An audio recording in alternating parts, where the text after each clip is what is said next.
लोकसभा चुनाव से पहले ग्वालियर चंबल अंचल एक बार फिर से चर्चा में है। चर्चा राजा और महाराज को लेकर हो रही। इस बीच गुना में सियासत का नया किरदार अरुण यादव भी उम्मीदवार की भूमिका में पहुंच गए हैं। कांग्रेस ने दिग्विजय और अरुण यादव के जरिए सिंधिया को घेरने की रणनीति बनाई है, जबकि सिंधिया कांग्रेस के हर दांव पर भारी पड़ते दिख रहे हैं।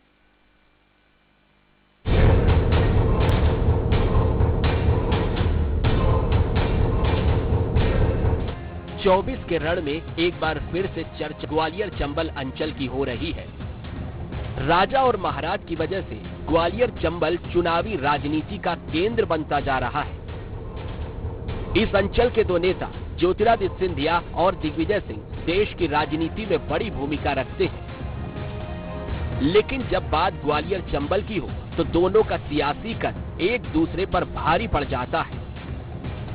बीजेपी ने ज्योतिरादित्य सिंधिया को गुना से चुनावी मैदान में उतार दिया है, तो कांग्रेस ने पूरे चिंतन मंथन करने के बाद अरुण यादव को उतारने की तैयारी की है। सिर्फ इतना ही नहीं, अरुण यादव को सपोर्ट करने के लिए राघवगढ़ रियासत के राजा और पूर्व सीएम दिग्विजय सिंह को उनके अपने गढ़ रायगढ़ की सीट पर कांग्रेस उतारने जा रही है। माना जा रहा है दिग्विजय गुना में भी प्रभाव रखते हैं। राजगढ़ गुना से लगा हुआ जिला है, ऐसे में यहाँ कड़ा मुकाबला हो सकता है। लोकसभा का टिकट देके मुझे लगता है भारतीय जनता पार्टी ने सिंधिया जी को फंसा दिया है और अभी बीजेपी की सरकार है। हम तो बीजेपी की सरकार को हटाना चाहते, इसलिए हमने अपने बड़े दिग्गजों को चुनाव में उतारा है। हालांकि अभी घोषणा नहीं हुई, लेकिन मुझे पूरा विश्वास है कि दिग्विजय सिंह जी को वहां से टिकट दिया जाएगा। प्रभाव का सवाल नहीं है। अरुण यादव एक तो जातिगत समीकरण के हिसाब से वो जगह उनको सूट करती है, तो निश्चित रूप से आप माने कि ये सिंधिया की घेराबंदी के ही लिए रणनीति बनाई गई होगी, क्योंकि अरुण यादव हालांकि इस क्षेत्र से उनका कुछ लेना देना नहीं है, लेकिन वो प्रदेश कांग्रेस के अध्यक्ष रहे हैं। उनके पिताजी सुभाष यादव कांग्रेस के बहुत बड़े नेता थे और खासतौर पर यादव समाज के बहुत बड़े नेता थे। तो गुना संसदीय क्षेत्र में यादवों की तादाद अच्छी खासी है। सवाल वही है कि दिग्विजय सिंह का जो राज परिवार है, उस राज परिवार का भी राजगढ़ पर उतना ही असर है जितना कि गुना संसदीय क्षेत्र में है। राजनीति में रुचि रखने वाला हर व्यक्ति ये जानता है कि दिग्विजय और सिंधिया परिवार की कभी नहीं पटी। माधवराव सिंधिया से लेकर ज्योतिरादित्य सिंधिया भले ही कांग्रेस में रहे हो, लेकिन दिग्विजय और वे अक्सर एक दूसरे को पटकनी देने के अवसर तलाशते रहे। सियासत की इस जंग में कभी दिग्विजय भारी पड़े तो कभी ज्योतिरादित्य सिंधिया। ऐसे में 2024 के रण में जब सिंधिया बीजेपी की ओर से गुना पर ताल ठोक रहे हैं, तो दिग्विजय सिंह और अरुण यादव गुना सीट पर चक्रव्यूह की रचना करते हुए नजर आ सकते हैं। गुना संसदीय सीट से लगे राजगढ़ लोकसभा में दिग्विजय से बड़ा कांग्रेस के पास कोई चेहरा नहीं है। उनके पास क्षत्रिय समाज के अलावा सोंधिया समाज का बड़ा वोट बैंक है। गुना सांसद केपी यादव का टिकट कट गया है, तो यादव समाज में नाराजगी बढ़ गई है। अरुण यादव सुभाष यादव के बेटे हैं। सुभाष यादव समाज के बड़े नेता रहे हैं।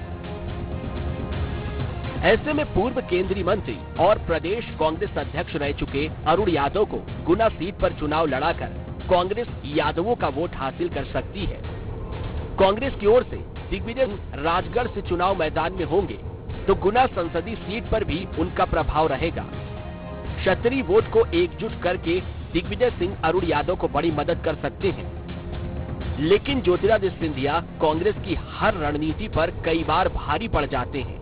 सिंधिया ने यादव समाज के बड़े नेताओं को अपने साथ ले लिया है। कोलारस से महेंद्र सिंह यादव को टिकट दिलवाया है। कांग्रेस के नेता रहे बैजनाथ यादव को 40 सरपंचों के साथ बीजेपी में शामिल करवाया है। यानी जीते हुए विधायक महेंद्र यादव और हारे हुए कांग्रेस के प्रत्याशी बैजनाथ यादव दोनों ही सिंधिया के साथ हैं।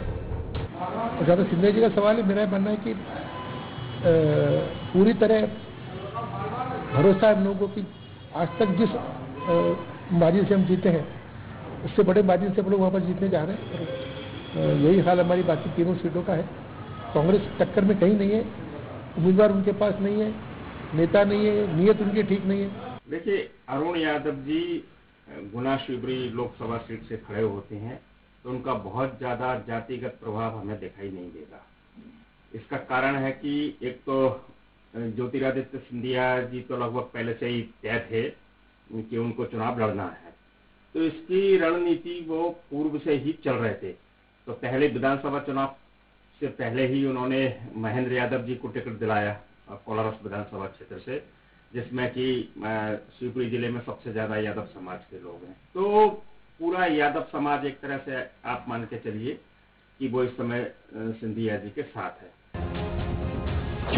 गुना में सिंधिया का प्रभाव जाने तो गुना को सिंधिया परिवार का गढ़ कहते हैं। राजमाता विद्या राजे सिंधिया से लेकर माधवराव सिंधिया और ज्योतिरादित्य सिंधिया बार बार सांसद बनते रहे। ज्योतिरादित्य सिंधिया केवल एक बार चुनाव हारे हैं। 2019 में बीजेपी उम्मीदवार से चुनाव हार गए थे। इस क्षेत्र में जितना प्रभाव दिग्विजय सिंह का है, उससे कहीं ज्यादा सिंधिया का है। लेकिन अब सिंधिया खुद बीजेपी में है, यानी जिन इलाकों में ज्योतिरादित्य सिंधिया कांग्रेस के उम्मीदवार के तौर पर हारते रहे और बीजेपी जीतती रही, उसमें गुना लोकसभा की गुना विधानसभा सीटें भी रही हैं। अब इसमें सबसे बड़ी भूमिका रघुवंशियों की होगी। क्या राम मंदिर का प्रभाव उन्हें सिंधिया की तरफ खींचेगा? अब इस पर जोर लगाया जाएगा। सिंधिया के पास इस समय सबसे बड़ा सपोर्ट तो मोदी का नाम है। ऐसे में वे कांग्रेस पर भारी पड़ सकते हैं। दिग्विजय और अरुण यादव जनता के नेता रहे हैं और सिंधिया भी अब जनता में अपनी पकड़ मजबूत बनाने की कोशिश में जुटे हुए हैं। यानी सिंधिया की सोशल इंजीनियरिंग सफल हो गई तो कांग्रेस की सिंधिया को गिराने की रणनीति मुश्किल में पड़ जाएगी। दिग्विजय अरुण यादव मिलकर जाति समीकरण बिठाने में सफल रहे तो सिंधिया के लिए मुश्किलें हो सकती हैं। ज्योतिरादित्य सिंधिया गुना से बीजेपी के प्रत्याशी हैं, तो कांग्रेस ने अपनी नई रणनीति चुनावी मैदान में उतारने की तैयारी कर ली है। ज्योतिरादित्य सिंधिया अब राजनीति में परिपक्व हो चुके हैं और कांग्रेस के हर दांव पर वे भारी पड़ते जा रहे हैं। अब चुनाव कैसे होगा, किसकी रणनीति किस पर भारी पड़ेगी, इसका फैसला जनता करेगी। लेकिन पूरे देश